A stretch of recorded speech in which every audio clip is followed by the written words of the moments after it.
if a recession hits, companies got to shut their doors down. What do we do? And COVID came.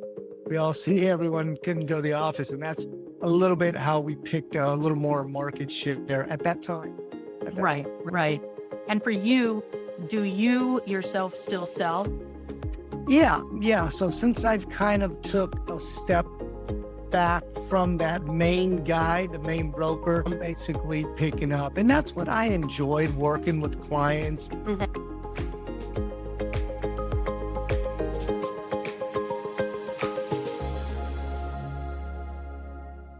Hi, everybody. Welcome. This is Andrea Gordon, your host of Realizations, the podcast that talks about everything real estate. Started because I want people to understand what it is real estate agents actually do and what our value actually is. So today I have a wonderful guest. Ray Marquez is on. He is the leader of the eXp you are in which city is it now? Danville. In Danville. And, Yes. and a fascinating person in his own right. Welcome to the show, Ray. Thank you for coming. I really appreciate it. Yeah, thank you. Thank you for having me. I really appreciate it.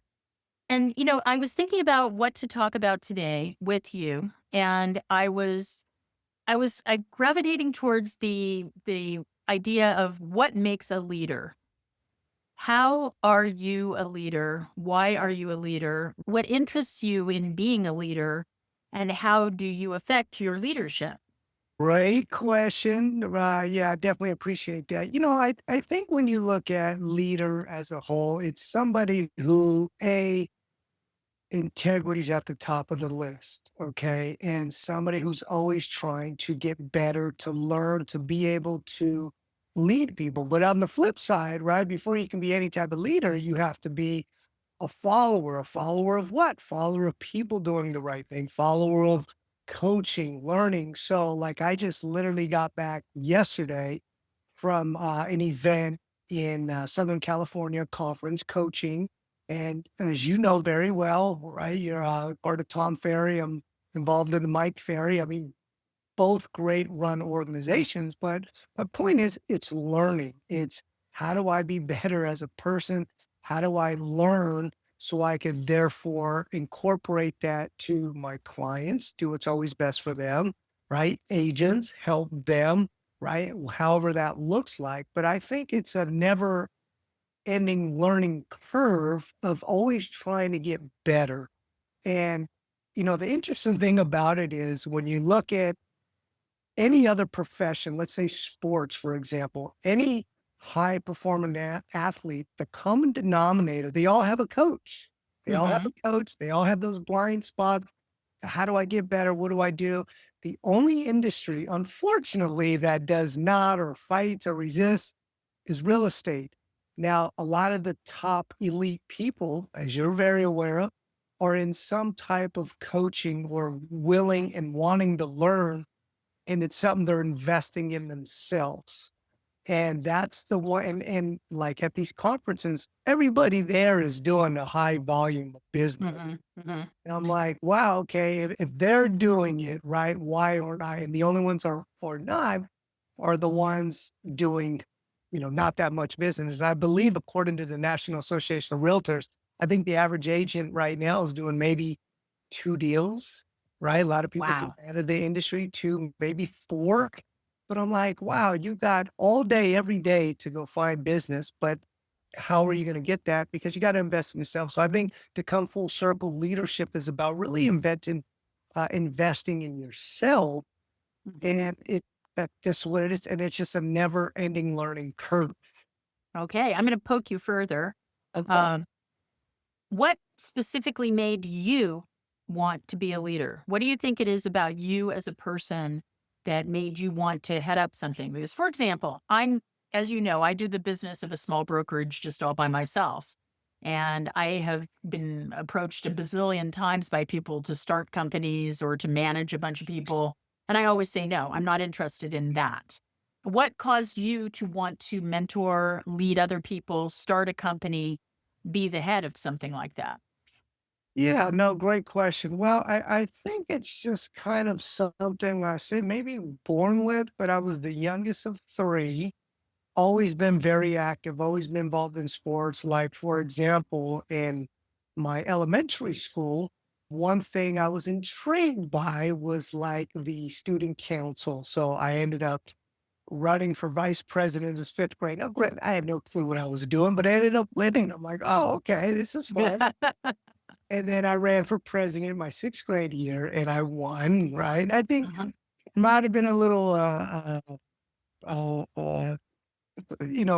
the classmates, do it the right way, vote for Ray, longer recesses, and no little persuasion.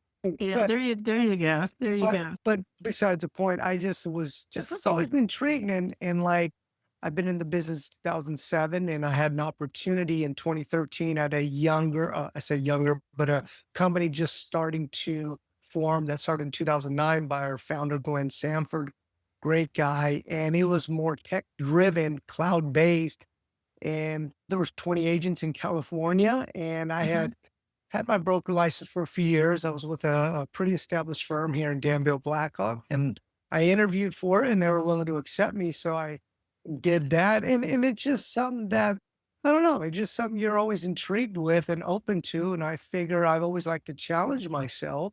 That's a role that I could do or be a part of. I'm willing because the only way you learn is to really fail forward. I mean, well, I'm not Yep. perfect numerous times, Yep. it's getting back up and moving forward. Yep. It's not the falling down, it's the getting back up. So one thing I'm curious about, you took the risk and joined a brand new company. Yeah. And For the most, what motivated you to do that out of curiosity? great question. I think at that time I was intrigued, right? There's that word intrigued, Mhm. curious about Mhm. being a broker and being in that leadership role. Mhm. And like I said, maybe it's something that I've just always been drawn to being at a younger age, elementary. So when that opportunity was there, I thought, well, what's the worst that could happen? It doesn't work. I go back to the brokerage I was with, brick and mortar per se, or it does work and it's something I learned and a new opportunity. So that's what I've Okay. always been open to, kind of that entrepreneur spirit, right? Let's just open this door. Let's see where it leads and let's figure it out. Very cool. I now I'm gonna switch gears, kind of like our um so EXP was one of the few companies that did not just get bought by Compass Right. in this big huge thing. What do you think are the ramifications of that on EXP and also on Compass? What is your bird's eye view for what is going on with the merger of Compass with all of these gigantic corporations? Yeah. It's interesting because again, no one really knows how things will play out.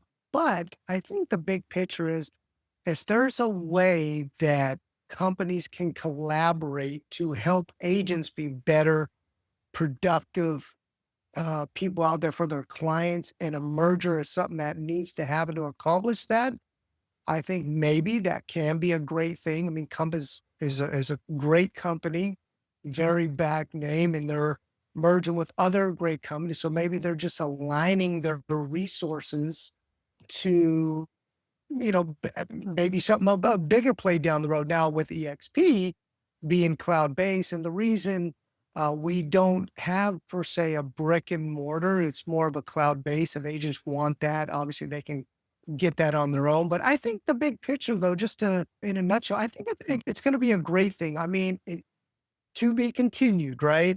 I think, like I said, if there's companies that can align and get agents to do what's always best for the clients, I'm all for it. And, for me, I just keep on wondering what is the actual benefit? What is the end game? Because there's obviously an end game there Mhm. that doesn't make any immediate sense to me, to be honest. I was not thrilled when Anywhere became the name of Reology, which was also sort of a poor name too. Anywhere, nowhere, where, and also just culturally, there's an enormous gap between many of the different companies that are now under the Compass umbrella. and I see that Robert is on a tour of different Coldwell Banker offices and Vanguard off or whatever Corcoran offices and what have you. I don't know if was Vanguard one of the ones that he just bought? I can't remember. I'm not I don't 100%. I don't think so. Anyway, Corcoran is, I know. I can't quite figure out what the benefit is for me as an agent. Agent. Yeah, for a lot. Now, let me ask you this: are a lot of Compass agents liking this merger, or is it more of a pushback? Like, why are we even merging? I think that they don't care. I think that they just want to make sure, as long as the lights are on and the printer's working and they can get answers from their manager, they really don't care. I think that, Uh, realtors by nature, we are independent contractors, we are entrepreneurs. We hang our license where it is the best for us to get whatever services we actually need. I love Compass. I've enjoyed Compass. I love the culture at Compass, having been somebody who was at Coldwell Banker for 8 years. I know that that culture is extraordinarily different than Compass's culture. If you Right. want to be a Coldwell Banker, you don't really want to be at Compass. And if you want to be at Compass, you don't really want to be at Coldwell Banker. So, in the event that there's any sort of homogeneity that occurs, I think that will be a problem. But I also know that Robert's at least stated desire is for all these companies to maintain their individuality. It's almost like a syndicate of things instead of separate instead of one single corporation. But the way my mind works, I'm like, okay, is this some way so that all of these groups can share MLS listings and no one else sees them? Is this a way?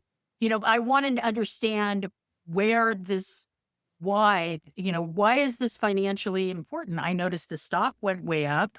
Mm, Is that what it was? mm. I can't, and I've of course asked members at Compass and have not, I've received extremely polite answers like yours, but I haven't received an answer that actually makes any sense to me yet. So I figured that by asking you, I might get an answer, but you're too diplomatic. I'm not. I don't. I don't know how it's going to play out. Like, so Hmm. to that point, right now, why they merge doesn't make sense. Maybe it's something deeper that, it's on a whole nother level. Maybe the stock, has something to do with that and get Hmm. that going. I don't know. I mean, it's interesting. Is I was EXP shocked when that traded? all happened.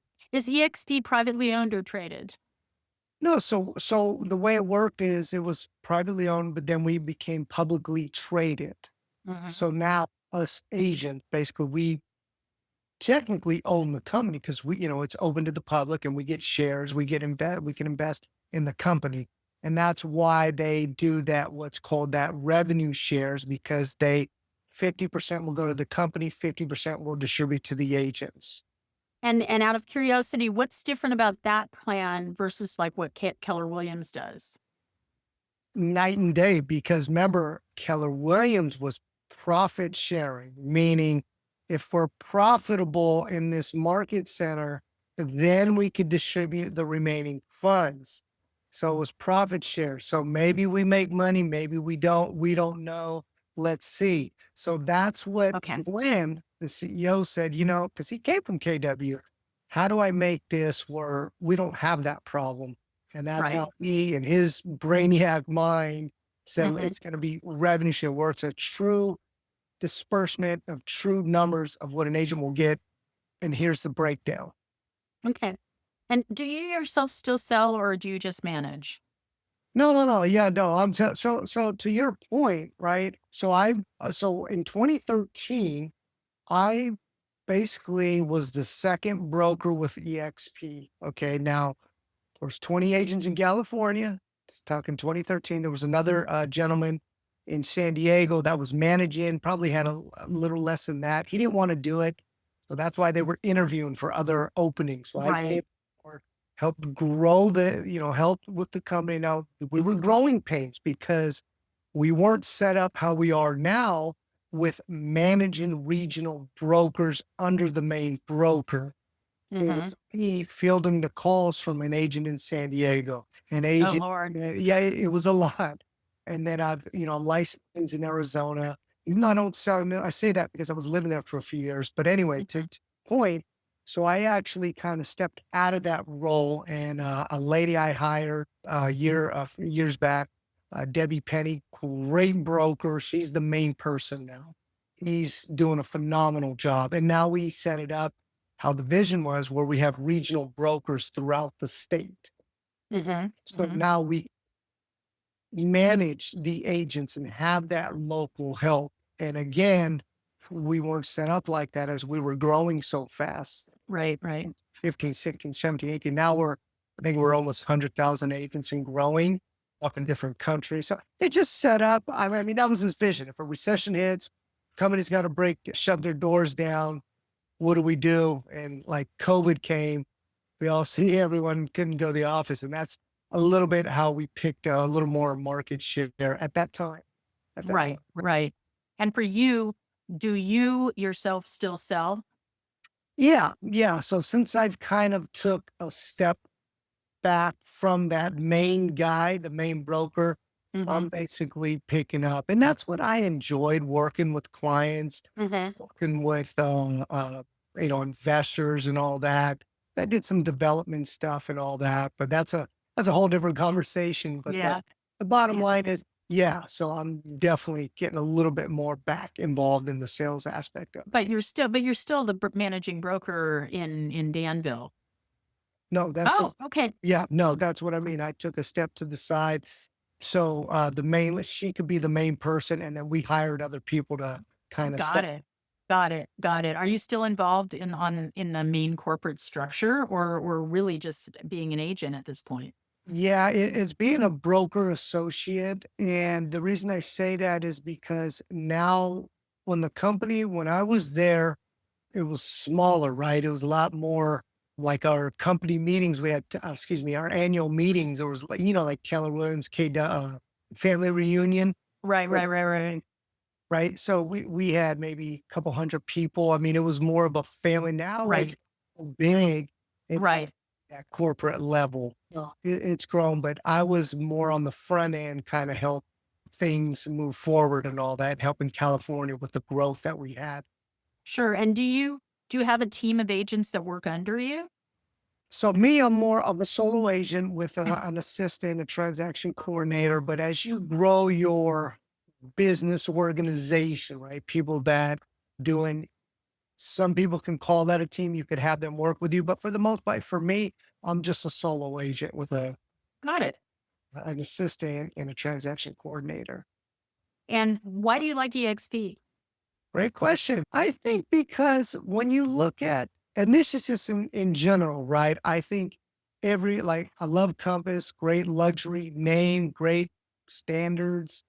Actually, where I live in Danville, there's a lot of Compass great agents that have a Yeah. lot of market share here. Coldwell Banker as well. And with EXP, when I look 30 years out, 40 year or whatever, whenever that time frame is, like in our industry, do we ever really retire? Not really. Really, till the end. I mean, that's just the reality. Maybe it's not on a daily basis where we're on the phones or all that. But at the end of the day, it's a business you never retire from. So when I love how do I create something that at some point I say, hey, I'm not, the selling I'm doing is more of the inbound referrals instead of the outbound calling and all that. Hmm. How do I create a passive income stream that does it? Well, we have to be our best customers, meaning what? We buy eventually, obviously, a home, and then we start buying, accumulating rentals, REITs, or whatever that structure is for you. If there's a way like revenue share, which you said, well, why do you? Because that opportunity is there. I've seen it firsthand. A lot of agents are out of production because of it. Now they've hit it hard, and that's great. Every agent has their own forte.